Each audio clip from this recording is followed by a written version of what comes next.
Welcome and a warm arrrr. You're not sure whether you should buy Assassin's Creed Black Flag Resynced because you already played the original or haven't played it, and you're thinking now might be the time to jump in with the new version, which is how I feel, for example. And I'm so glad that they remastered it, honestly, and that is already a rating from me right there. I'll tell you what impresses me about the game, what I like, what has changed a little bit from the original, and after the video you'll know whether you should, would, or could buy it. Or not?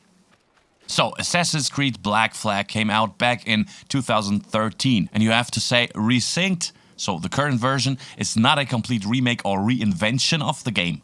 It sticks very closely to the classic, is faithful to the original, no wonder one of the best Assassin's Creed games ever, but it is of course fundamentally modernized.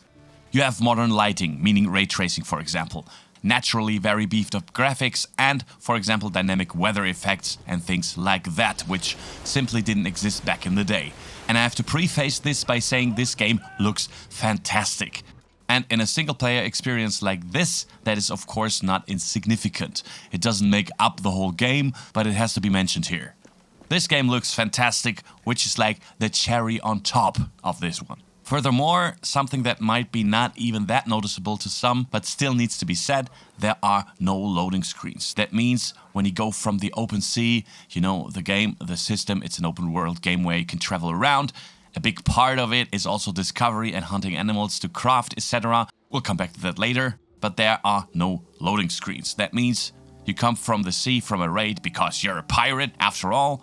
For example, to Havana or Kingston or Nassau, any location of this game, you dock and you can play and explore instantly. It's all seamless. That was not the case in the original game, and I think that's already pretty awesome and a really insanely good change compared to the original. A big part of the original was also the gameplay loop of, as I already said, gathering, exploring, crafting and upgrading. Because to upgrade Edward, meaning the main character, you have to find animal pelts, for example, and so on and so forth. So you also have to go hunting a bit, know where you find these animals and so on. In addition, you can of course also upgrade the Jackdaw, your pirate ship, and that is just very motivating, and you always want to discover the next island and the next island and just this one more island, then I'll stop. So I have this feeling again in this game, and that is really awesome and fun. But at the same time, it's also not as overloaded as, for example, Crimson Desert. A fantastic game, no question, but for some that might sometimes be a bit too much of a good thing. And Assassin's Creed Black Flag Resynced is then refreshingly simple. That's how I would call it. And of course, a very big part of the game is the naval combat. If you haven't played this yet, you know where Windrose got the combat system for the ships from, but that too was built up a bit now in Resynced. There are different weapon variants, special abilities that you can get through new characters who are also practically newly introduced into the game, but which also work relatively seamlessly, which isn't that easy to begin with because of voice acting, etc. They have to record new lines again, so to speak, where there are now 13 years in between. Can be mentioned in a side note, fantastic voice acting is actually not found in many games anymore these days. Back then it was still a common practice. Sounds really super, but I digress. The naval combat is a bit faster than before, you definitely notice that, but it's also more extensive with a few special abilities and still not overloaded. Instead, it's just fun and arcadey enough, I'd say, for a game like this. Let's move on to the combat with Edward. So, without a ship on land. I find that refreshingly simple again, and nice and fast as well. The game is no Dark Souls. That has to be said very clearly. It is actually very easy, and once you've found a loop that works for you, then it is really very easy. But you feel powerful and like a badass trained assassin, and you just clear out a whole position and a whole fort full of enemies and flatten them, which has actually gotten a bit lost in some games. How that feels over a longer period of time, whether that might get a bit too easy remains to be seen.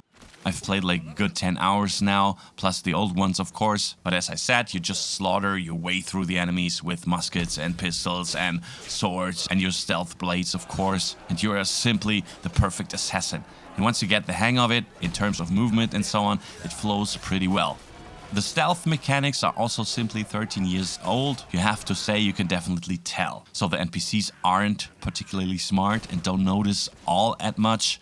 If you see two enemies, for example, and you whistle, somehow only one always comes and not both, so you can take them out one after another. They forget about you pretty quickly, etc. So it's a relatively simple combat system, but one that is a lot of fun for me. And as I said, I found it refreshingly simple, I have to say, just to lean back and game. It's nothing where you have to sweat the whole time now, and that's super, I think.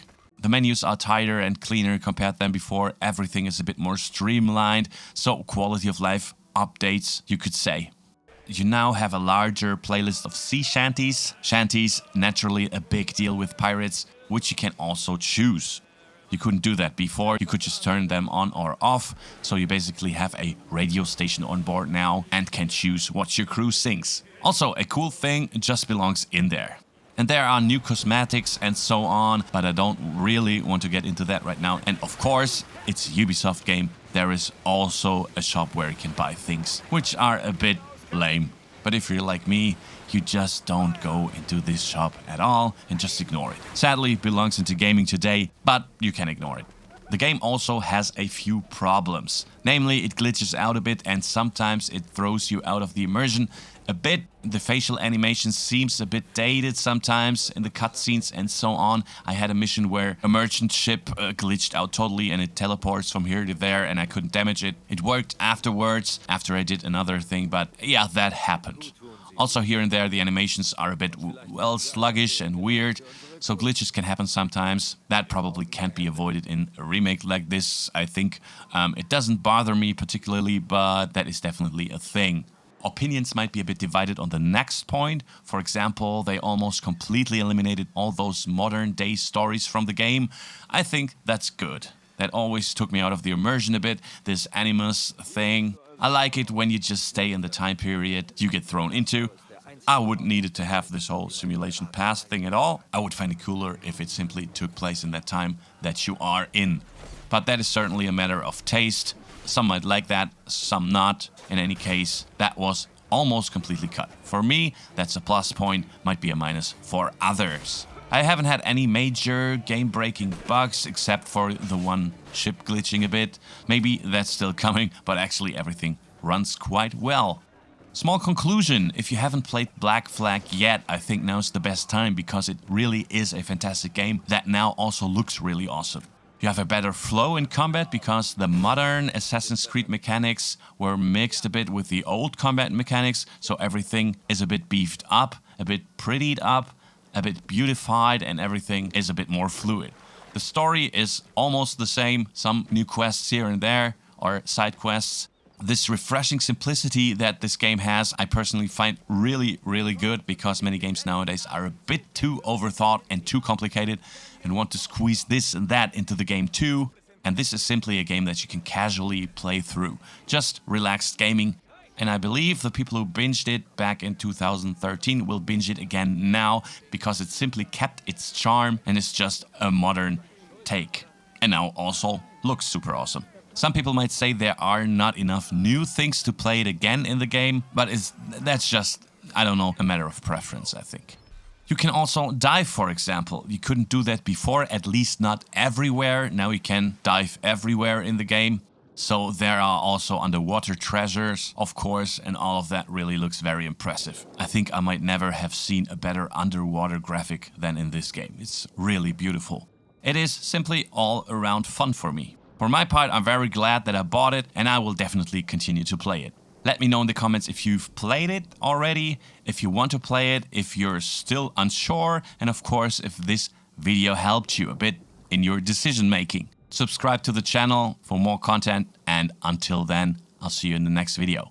Bye!